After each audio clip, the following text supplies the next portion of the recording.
Oil এবং gas হলো প্রাকৃতিক সম্পদ এবং আমাদের দৈনন্দিন জীবনে ঠিক কতটা গুরুত্বপূর্ণ সেটা প্রায় আমরা সকলেই জানি। কিন্তু সেই অয়েল বা গ্যাস কিভাবে আমাদের কাছ পর্যন্ত পৌঁছায় সেটা কি আমরা জানি? না, আমরা জানি না। কত মানুষের পরিশ্রম এবং জীবনের ঝুঁকি নিয়ে তারা বছরের পর বছর ধরে সমুদ্রের গভীরে খনন কার্য চালিয়ে অয়েল এবং গ্যাস উত্তোলনের কাজ করে আসছে। আজকের মুভিটি সাধারণত এর উপরেই ভিত্তি করে বানানো হয়েছে যে কিভাবে মানুষ তাদের জীবনের বাজি রেখে এই কাজ করছে। বলছিলাম 2021 সালে মুক্তি পাওয়া একটি দুর্দান্ত survival movie the burning sea এর কথা। মুভির শুরুতে আমরা উইলিয়াম লি নামে একজন ব্যক্তির ইন্টারভিউ দেখতে পাই। তিনি নর্থ সিতে তার বহু বছরের কাজের এক্সপিরিয়েন্স সম্পর্কে জানাচ্ছিলেন। তার সাক্ষাৎকার থেকে আমরা জানতে পারি সময়টা ছিল 1971 সাল। তখন সবাই অর্থাৎ পুরো দেশ চোখ বন্ধ করে শুধু পয়সা উপার্জনের পিছনেই ছুটে বেড়াচ্ছিল। এটা ছিল নর্থ সিতে তেলের ব্যবসা। আর উইলিয়াম লি মাত্র 18 বছর বয়স থেকেই এই কাজের সাথে যুক্ত হয়ে যায়। টানা 2 সপ্তাহ কাজ এবং 4 সপ্তাহের ছুটি প্রত্যেক শ্রমিকদের জন্যই বরাদ্দ ছিল। ব্যবসাটা খুবই ঝুঁকিপূর্ণ হওয়া সত্ত্বেও শুধুমাত্র পয়সা উপার্জনের জন্য সব রকমের ঝুঁকি নিতে তারা প্রস্তুত ছিল। কোনো রকম ট্রেনিং ছাড়াই তারা শুধুমাত্র আমেরিকানদের অনুসরণ করে যাচ্ছিল। তাদের ধারণায় ছিল না যে তারা আস্তে আস্তে কোন ব্যবসার মধ্যে ঢুকে যাচ্ছে। সময়ের সাথে সাথে বিপদ বাড়তে শুরু করে। অয়েল প্ল্যাটফর্মগুলি ভেঙে পড়ার সাথে সাথে আগুন লাগারও ঘটনা ঘটতে দেখা যায়। তবে যে কাজে বেশি টাকা আছে সেই কাজে বিপদ তো থাকবেই, আর এটাই তো এই ব্যবসাকে বিশেষ করে তোলে। তো যাই হোক, দৃশ্য পরিবর্তিত হয়ে যায়। আমরা পরিচিত হই 2 জন দম্পতির সাথে। একজন হলো সোফিয়া এবং তার বয়ফ্রেন্ড হলো স্টিয়ান। স্টিয়ানের একটি ছেলেও আছে যার নাম হলো অডিন। সোফিয়া হলো একজন সাবমেরিন অপারেটর যে তার বন্ধু আর্থারের সাথেই একসঙ্গে কাজ করে। তাদের সাবমেরিনটি সাপের মতো দেখতে একটি রোবট, যেটির সাহায্যে তারা সমুদ্রের তলদেশে নানান রেস্কিউ বা সার্চ অভিযান করে থাকে। একদিন আর্থার ও সোফিয়া দুইজনেই নিজেদের কাজের বিষয়ে কথাবার্তা বলার সময় সোফিয়ার কাছে একটি ওশিয়ান অ্যাক্সিডেন্টের ব্যাপারে ফোন আসে। সে কথাবার্তা শেষ করার পর আর্থারকে জানায় তাদের খুবই তাড়াতাড়ি সাগা অয়েল ইন্ডাস্ট্রিতে ডাকা হয়েছে। তারা দ্রুত তাদের প্রয়োজনীয় জিনিস নিয়ে সেখানে পৌঁছায়। মিশনে যাবার আগে এমার্জেন্সি ম্যানেজার উইলিয়াম লির সাথে সোফিয়ার পরিচয় হয়। মিশন সম্পর্কে সোফিয়া জানতে চাইলে উইলিয়াম লি সোফিয়া ও আর্থারকে দিয়ে একটি গোপনীয় চুক্তিপত্রে সই করিয়ে নেয়, যাতে এই মিশন সম্পর্কে তারা কারোর সাথে কোনো রকম তথ্য প্রকাশ না করে, এবং তিনি নিজেও তাদেরকে তেমন কিছু না বলেই সেখান থেকে চলে যান। তখনও পর্যন্ত সোফিয়া ও আর্থারের কাছে পুরো ব্যাপারটি স্পষ্ট ছিল না। তাদের মনে প্রশ্ন ছিল যে আসলেই তাদেরকে কোন মিশনে পাঠানো হচ্ছে। সোফিয়া ও আর্থারকে একটি দলের সঙ্গে সেই ঘটনাস্থলের কাছাকাছি জায়গায় একটি জাহাজে নিয়ে যাওয়া হয়। সেখানে পৌঁছে তারা তাদের রোবোটিক ডিভাইসটিকে মিশনের জন্য তৈরি করে এবং জাহাজটি ধীরে ধীরে ঘটনাস্থলের দিকে এগিয়ে যায়। অন্যদিকে উইলিয়াম লি পৌঁছায় সাগা কন্ট্রোল সেন্টারে, যেখান থেকে নর্থ সির সকল অয়েল প্ল্যাটফর্মগুলিকে নিয়ন্ত্রণ করা হতো। উইলিয়াম সেখান থেকে সরাসরি আর্থার ও সোফিয়ার উপর নজর রাখতে শুরু করে। অন্যদিকে সোফিয়া ও আর্থার তাদের তদন্তের কাজ শুরু করে দেয়। ব্যারিট নামের একজন সোফিয়া ও উইলিয়ামের মধ্যে কথাবার্তার ব্যবস্থা করে দেয়। উইলিয়াম সোফিয়াকে তাদের মিশন সম্পর্কে কিছু তথ্য দিয়ে দেন। উইলিয়াম লি তাদেরকে জানায় একটি অয়েল প্ল্যাটফর্ম হঠাৎই সমুদ্রের নিচে ধসে গেছে এবং হয়তো সেখানে কিছু মানুষ এখনো জীবিত ফেঁসে আছে। সেই নিখোঁজ মানুষদেরকেই তোমাদের খুঁজে বার করতে হবে। সোফিয়া সবটা জানতে পেরে একটু ইতস্তত হওয়া সত্ত্বেও সে তার তদন্তের কাজ শুরু করে দেয়। সোফিয়া তার সাবমেরিনটিকে লঞ্চ করে দেয় এবং নিখোঁজ ব্যক্তিদের খোঁজার জন্য সামনের দিকে এগোতে শুরু করে। কিছুক্ষণ পরেই হঠাৎই তারা সমুদ্রের তলায় সেই ভাঙা অয়েল প্ল্যাটফর্মটিকে দেখতে পায় এবং চারিদিকটি ভালোভাবে পর্যবেক্ষণ করার পর তারা একটি বন্ধ দরজা দেখতে পায়। উইলিয়াম লি সোফিয়াকে ওই দরজাটি খুলতে বলেন।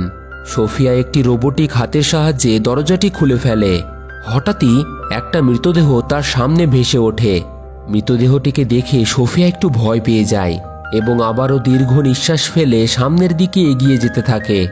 সামনের দিকে এগিয়ে যেতেই সে আরও একটি মহিলার মৃতদেহ দেখতে পায়। ঠিক তখনই তারা কিছুর একটা ঠক ঠক আওয়াজ শুনতে পায়। সোফিয়া সেই শব্দটি অনুসরণ করতে করতে সামনের দিকে এগোতেই সিঁড়ির উপরে এয়ার পকেটে একজন জীবিত মানুষকে সে বসে থাকতে দেখে। সে তৎক্ষণাৎ আর্থারকে কন্ট্রোল রুমে উইলিয়াম লির কাছে খবর দিতে বলে যে এয়ার পকেটে এখনো একজন ব্যক্তি জীবিত আছে। ব্যক্তিটি বাঁচার একটু আশা খুঁজে পায় এবং সাহায্য চায় তাদের কাছ থেকে। তবে মানুষটিকে এয়ার পকেট থেকে উদ্ধার করার আগেই সোফিয়া সেখানে গ্যাস লিক হওয়ার শব্দ শুনতে পায়। সে কন্ট্রোল রুমে উইলিয়াম লিকে খবর দিতে বলে এবং নিজে ছুটে যায় জাহাজের ডেকে ক্যাপ্টেনকে তৎক্ষণাৎ সেখান থেকে জাহাজটি সরিয়ে নিতে বলার জন্য। কিন্তু ততক্ষণে অনেকটাই দেরি হয়ে যায়। এক জোরালো বিস্ফোরণ ঘটে। এই দুর্ঘটনায় প্রায় 8 জন মানুষ মারা যায় আর সোফিয়া সহ আরও অনেকেই আহত হয়।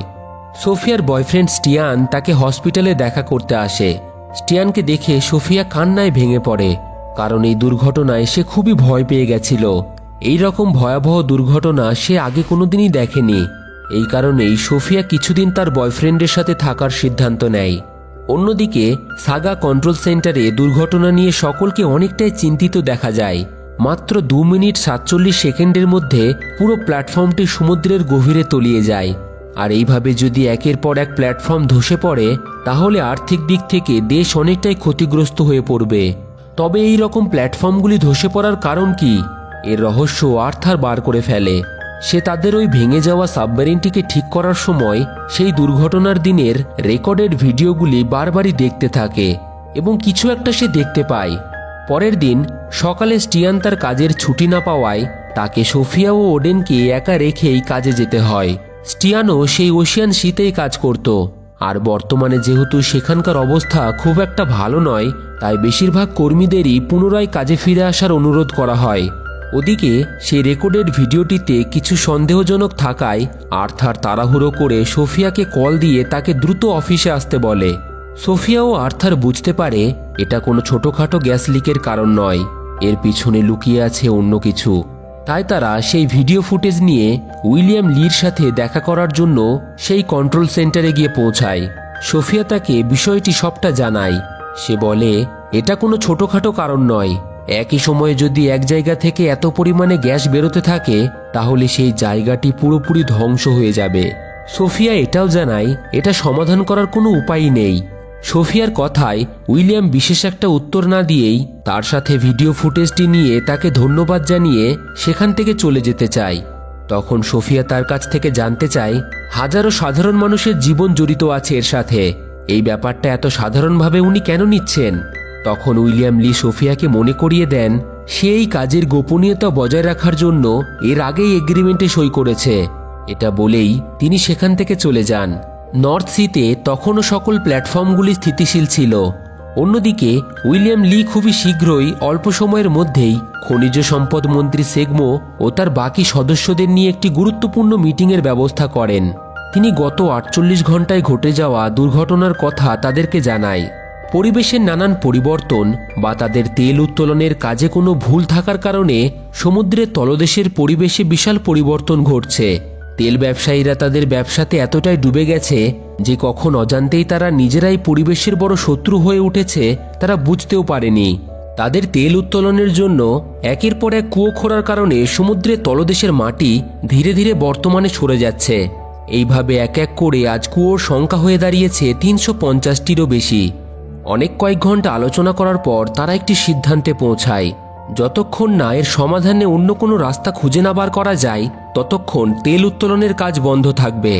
উইলিয়াম সিদ্ধান্ত নেন নর্থ সিকে বাঁচাতে হলে, সেখানকার পশুপাখি পরিবেশ রক্ষা করতে হলে তাদের নিজের প্রাণের ঝুঁকি নিয়েও সব কুয়োকে বন্ধ করতে হবে এবং তাদের তেল উত্তোলনের কাজও বন্ধ রাখতে হবে। তাই খুব সাবধানতাবশত নর্থ সিতে কর্মরত সকল কর্মীদেরই তারা নিজের নিজের বাড়ি ফেরানোর অপারেশন শুরু করে দেয়। পরের দিন প্রত্যেকটি প্ল্যাটফর্মে কর্মরত কর্মীদের সেখান থেকে উদ্ধারের জন্য সেখানে হেলিকপ্টার পাঠানো হয় এবং অর্ধেক নর্থ সির যে প্ল্যাটফর্মগুলি রেড লিস্টে রয়েছে সেগুলিকে একে একে বন্ধ করার কাজ শুরু হয়ে যায়। এই প্ল্যাটফর্মগুলির মধ্যে একটিতে ছিল স্টিয়ান। তারা সকলেই ফিরে যাওয়ার জন্য প্রস্তুতি নিচ্ছিল।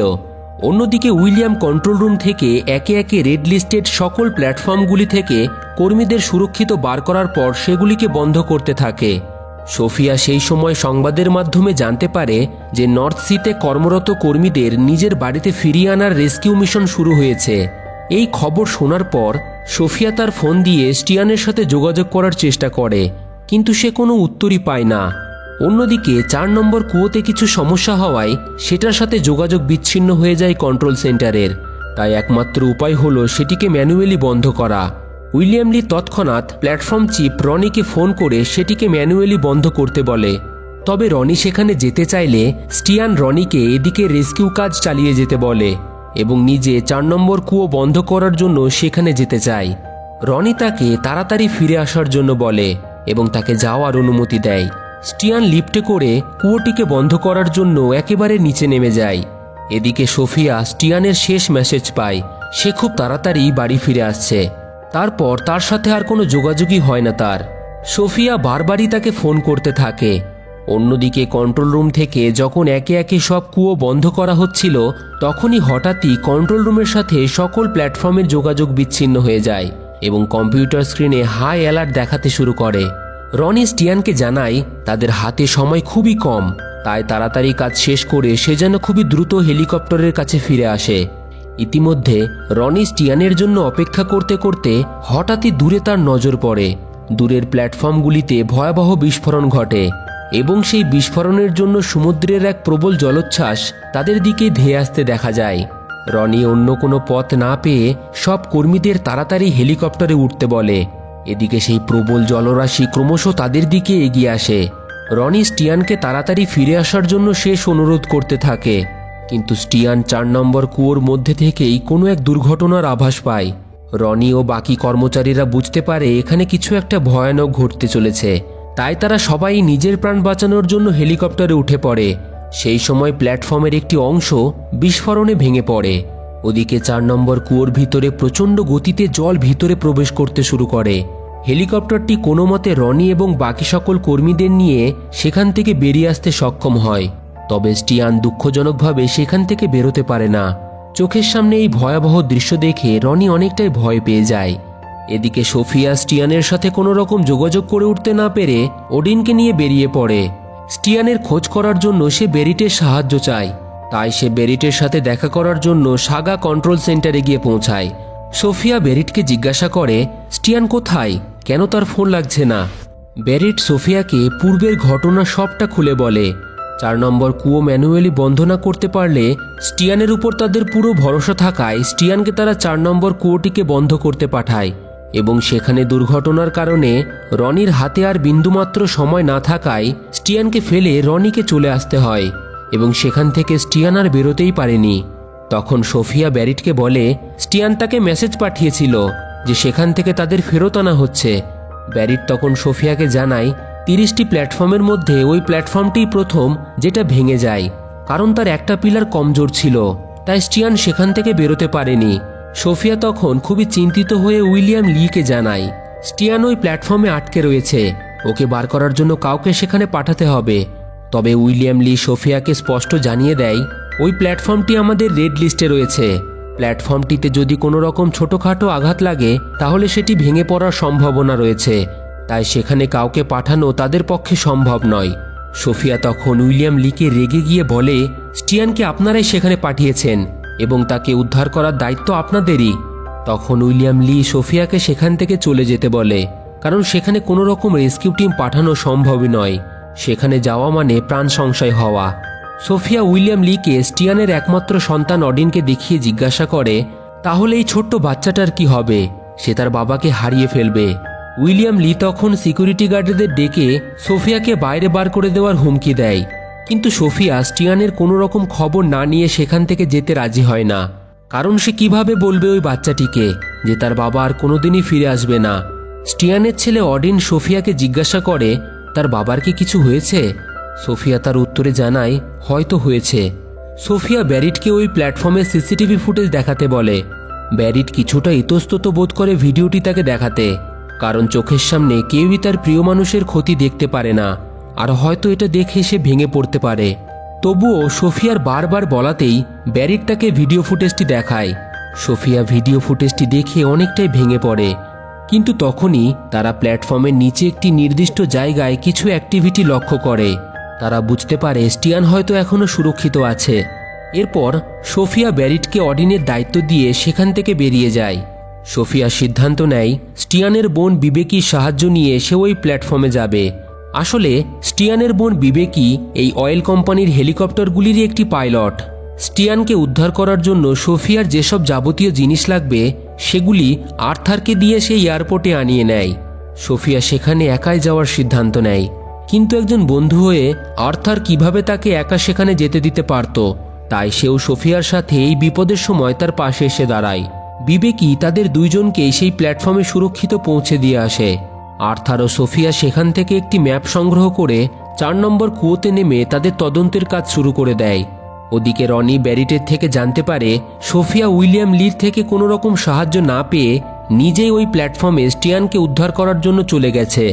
ছোট্ট ছেলেটি অসহায় হয়ে তার বাবা ও সোফিয়ার অপেক্ষায় সেখানেই বসে আছে। তাকে দেখে রনির খুবই খারাপ লাগে। সে বাচ্চাটিকে বুকে জড়িয়ে নেয়। অন্যদিকে সোফিয়া ও আর্থার 4 নম্বর কুয়োর নিচে পৌঁছানোর পর তাদের সেই সাবমেরিন রোবটটিকে লঞ্চ করে দেয়। যদিও তাদের মনে সন্দেহ ছিল যে তাদের সাবমেরিনটি ঠিকঠাক কাজ করবে কিনা, কিন্তু তারা সফলভাবে তাদের কাজ শুরু করতে পারে। সাবমেরিনটিকে লঞ্চ করার পর তারা উপর থেকে সেটিকে অপারেট করে সমুদ্রের গভীরে ওই 4 নম্বর কুয়োর কাছে নিয়ে যায়। কিছু দূর যাওয়ার পর সোফিয়া তার সামনে কিছু বড় বড় পাইপ দেখতে পায় এবং সে আর্থারকে সাবমেরিনের থার্মাল ক্যামেরা অন করতে বলে। অনেকগুলি পাইপ ভালোভাবে স্ক্যান করার পর সেগুলির মধ্যে একটিতে সে স্টিয়ানকে জীবিত দেখে এবং দ্রুত ছুটে যায় তাকে উদ্ধার করার জন্য। এদিকে সাগার অয়েল কোম্পানির একজন কর্মচারী অ্যাডভার কিছু ছবি দেখে চিন্তিত হয়ে পড়েন। দেখা যায় একটি jet falcon D-20 plane northern সির উপর দিয়ে উড়ে যাচ্ছে এবং সমুদ্রের জল কালো হয়ে উঠেছে।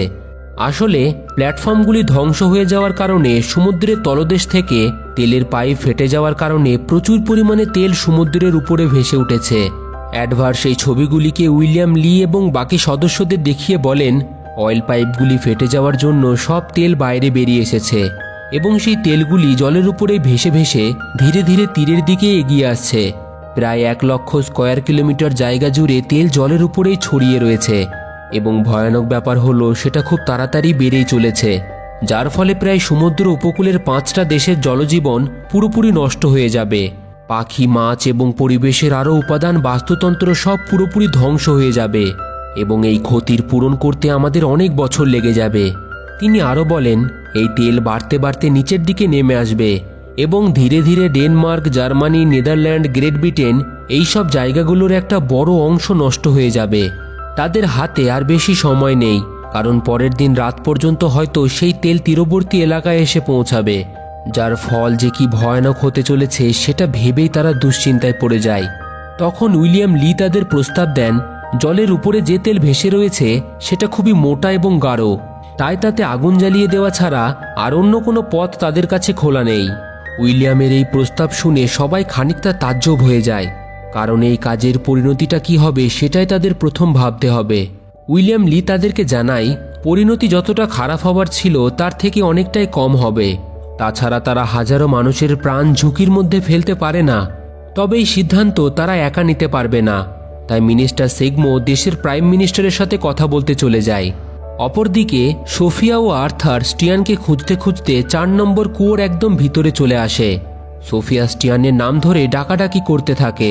তারা এদিক ওদিক খুঁজতে খুঁজতে স্টিয়ানের শব্দ শুনতে পায়। সোফিয়া দেখে স্টিয়ান আহত অবস্থায় সেই কুয়োর মধ্যে এক জায়গায় ফেঁসে রয়েছে। সোফিয়া ও আর্থার অনেক কষ্টে স্টিয়ানকে সেখান থেকে বার করে। প্রিয় মানুষটিকে বাঁচাতে পেরে সোফিয়া খুবই খুশি, তার চোখ দিয়ে জল বেরিয়ে আসে। এদিকে প্রধানমন্ত্রী ও সরকারের সাথে কথা বলে উইলিয়াম লিরা সিদ্ধান্ত নেন যে সমুদ্রের উপরের ওই তেলে তারা আগুন জ্বালিয়ে দেবে।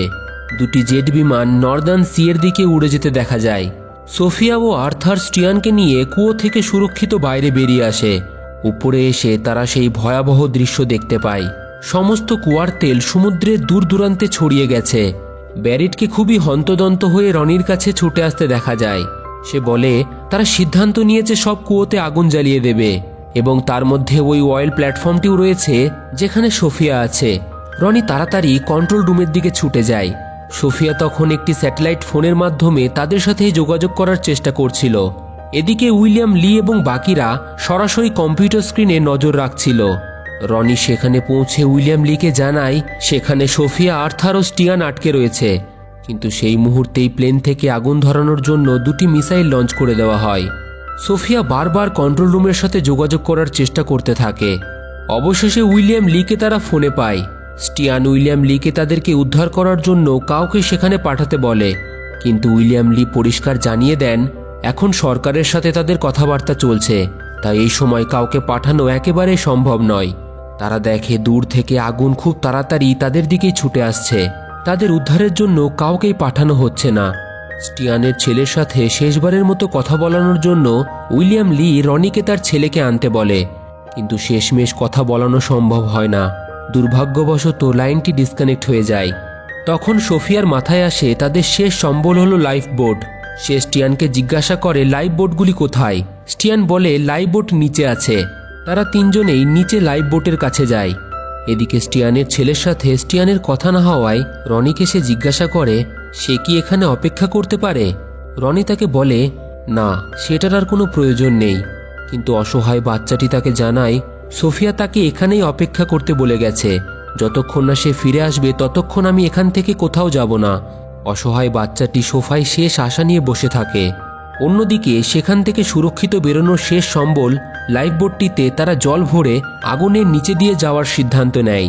আগুন খুব তাড়াতাড়ি তাদের দিকে এগিয়ে আসতে দেখা যায়।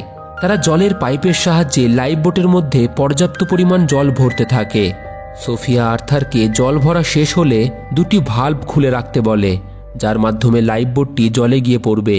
জল ভরা শেষ হবার পর তারা তিনজনেই বোটের মধ্যে গিয়ে বসে, কিন্তু যখনই তারা সেটিকে লঞ্চ করার চেষ্টা করে তখন আর সেটি চালু হয় না। আসলে জলের পাইপটি বার করার সময় তার ধাক্কায় ভাল্বটি বন্ধ হয়ে যায়। তখন আর্থার লাইফবোটের বাইরে গিয়ে দেখে ভাল্ব দুটির মধ্যে একটি ভাল্ব নিচে নামানো রয়েছে। স্টিয়ান তাকে ওই ভাল্বটিকে উপরে তোলার জন্য বলে, কিন্তু হঠাৎ স্টিয়ানের মাথায় আসে ওই ভাল্বটি উপরে তোলার সাথে সাথেই লাইফবোটটি নিচে পড়ে যাবে। আর্থার আর ভিতরে আসতে পারবে না। তাদের ফিরে যাবার শেষ সম্বলটুকু যখন তাদের হাত থেকে বেরিয়ে যাচ্ছে তখন আর্থার তার নিজের বলিদান দেওয়ার সিদ্ধান্ত নেয়, কারণ তার আছেই বা কে। কিন্তু সোফিয়া ও স্টিয়ানের ছোট্ট একটি বাচ্চা আছে, তারা একটি নতুন জীবন শুরু করতে পারবে। তাদের বেঁচে ফেরাটা তার থেকে বেশি জরুরি। সোফিয়া ও স্টিয়ানের অনেকবার মানা করার পরেও আর্থার বাইরে বেরিয়ে আসে এবং লাইফবোটের দরজাটি বন্ধ করে দিয়ে সেই ভাল্বটি উপরে তুলে দেয়। সাথে সাথেই লাইফবোটটি দ্রুততার সাথে জলের মধ্যে তলিয়ে যায়, আর সেই প্রচণ্ড আগুন আর্থার সহ পুরো অয়েল স্টেশনটিকেই ধ্বংস করে দেয়। লাইফবোটটি সজোরে নিচে পড়ার ফলে স্টিয়ান অজ্ঞান হয়ে গেছে। সোফিয়া তার জ্ঞান ফেরানোর চেষ্টা করে, তবে তার জ্ঞান ফেরে না। ধীরে ধীরে বোটটি সমুদ্রের গভীরে যাওয়ার ফলে সমুদ্রের অত্যাধিক প্রেসার সেটা আর সহ্য করতে পারে না। সোফিয়া পাম্পের সাহায্যে বোটের জল বাইরে বার করে বোটটিকে সমুদ্রের সারফেসের কাছাকাছি রাখার চেষ্টা করে, তবে পাম্প ঠিকঠাক কাজই করে না। বোটটি ধীরে ধীরে সমুদ্রের গভীর থেকে আরও গভীরে চলে যায়। সমুদ্রের উপরে চারিদিকটা কালো ধোঁয়ায় ভরে গেছে। ইতিমধ্যে কন্ট্রোল রুম থেকে একে একে সবাই নিজের বাড়ি ফিরতে শুরু করেছে, কারণ তাদের কাজ তো সম্পূর্ণ হয়েছে। কিন্তু রনি অডিনকে নিয়ে সেখানে সোফিয়া ও স্টিয়ানের জন্য অপেক্ষা করতে থাকে। উইলিয়াম লিয়ের তাদের জন্য কিছুই করার থাকে না, কারণ এছাড়া তাদের কাছে আর কোনো উপায়ই ছিল না। ওদিকে সোফিয়া স্টিয়ানকে জড়িয়ে ধরে কান্না করতে শুরু করে। সে পারল না। অসহায় শিশুটিকে সে কথা দিয়েছিল তার বাবাকে সে ফিরিয়ে আনবে, তবে সে পারল না। সে হেরে গেল। সেই সময় সৌভাগ্যবশত সৃষ্টিকর্তার কৃপায় স্টিয়ানের জ্ঞান ফিরে আসে। সে তাকে পাম্প করার সঠিক নিয়মটি বলে এবং এটি কাজও করে। লাইফবোটের জল নিষ্কাশন ব্যবস্থা চালু হয়ে যায়। সেটি সমুদ্রের উপরের দিকে উঠতে শুরু করে। অবশেষে তারা বাঁচার আশা খুঁজে পায়। কিছুক্ষণ পর স্টিয়ান রনিকে ফোন করে। তার গলার আওয়াজ শুনে রনি খুবই খুশি হয়ে যায়। সে জানায় তারা লাইফবোটে রয়েছে এবং সুরক্ষিত আছে। তখন স্টিয়ান অডিনের সাথে কথা বলতে চায়। সে অডিনকে বলে সে এবং সোফিয়া খুব তাড়াতাড়ি তার কাছে ফিরে আসছে। সোফিয়ার ভালোবাসা এবং তাদের চেষ্টা ও আর্থারের মতো ভালো মানুষের বলিদানের পর অবশেষে তারা বাড়ি ফেরার জন্য প্রস্তুত হয়। রনি উইলিয়াম লির সাহায্যে ঘটনাস্থল থেকে তাদেরকে উদ্ধার করে নিয়ে আসে। স্টিয়ানকে দেখে অডিন ছুটে যায় তার বাবার কাছে এবং জড়িয়ে ধরে তাকে। এই খুশির মুহূর্তে তাদের প্রত্যেকের চোখে জল ছিল। তারা একটি নতুন জীবন শুরু করার সুযোগ পায়। সবশেষে উইলিয়াম লির সেই ইন্টারভিউ দিয়েই মুভিটি শেষ হয়। তিনি বলেন কালো ধোঁয়া পুরো নর্থ সির আকাশে ছড়িয়ে পড়ে, যেটা পরিষ্কার হতে প্রায় 1 বছর সময় লেগে যায়। এই দুর্ঘটনার পর সামুদ্রিক তেল খননের কাজ পুরোপুরি বন্ধ হয়ে যায়। ব্যবসায়ী এবং সরকার শুধু এটাই ভেবেছিল যে আমাদের দেশে প্রচুর পরিমাণে তেল আছে, তবে তারা এটা ভুলে গেছিল যে পুরো দেশ চারিদিক থেকে মহাসাগর দিয়ে ঘেরা এবং এই তেল উত্তোলনের ফলে পৃথিবীর পরিবেশের কি ভয়ানক ক্ষতি হতে পারে। এর সাথেই মুভিটি এখানেই শেষ হয়ে যায়। তো বন্ধুরা, কেমন লাগলো আজকের গল্প কমেন্ট বক্সে অবশ্যই জানাবেন, আর ভিডিওটিতে একটি লাইক এবং বন্ধুদের সাথে শেয়ার করে দেবেন। এই রকম মুভির কাহিনী সংক্ষেপে শোনার জন্য আমাদের চ্যানেলের সাথে জুড়ে থাকুন আর দেখতে থাকুন ফিল্মি গপ্প, the channel of movie lovers.